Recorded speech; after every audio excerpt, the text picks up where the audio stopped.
You're watching Info Live TV for Sunday, April 6th. I'm Elisha Rabin. Olmert telling Lebanon to just relax. The nationwide emergency drill that goes on all week is not meant as a precursor to a conflict with Hezbollah, Syria, or Lebanon. Instead, Olmert said the drill is meant to check the abilities of those stationed on the northern front. None of the groups bordering the north took Olmert's word seriously. Syria, Hezbollah, and Lebanon each upgraded their alert level while the exercise takes place.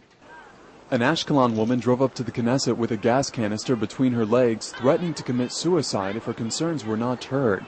She was angry that the state had not purchased 2 special wheelchairs for her disabled children. After dealing with police, the woman began ramming a police car until being coaxed out. The state had been giving her 15,000 shekels per month and special transportation for her children to a school in Jerusalem.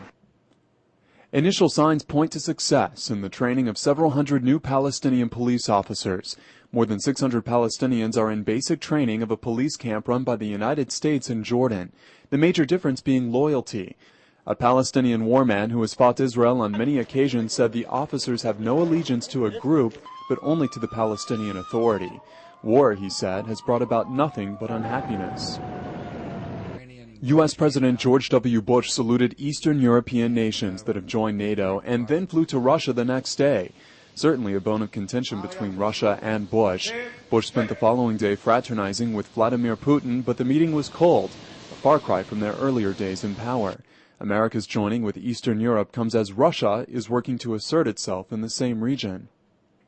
The whole truth is only now coming out. The problem is that Syria sent signals today that it is trying to cover up its link to the killing of Hezbollah leader Mugniyah. An investigation led by Syrian intelligence commander Asaf Shaket is going nowhere now after Shaket said Syria was behind Mugniyah's killing. Syria quickly arrested Shaket, saying his statements are foolish. The Arab world has pinned Israel as being responsible for Mugniyah's death and is vowing revenge. Beitar Jerusalem plays Maccabi Tel-Aviv tonight. It's a big game, a big rivalry, and Beitar's coach was less than tactful on the issue.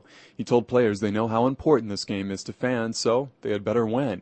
There are concerns the game might fall in Tel Aviv's favor after 4 Beitar players were thought to be injured, but they're on the roster and the game will go on.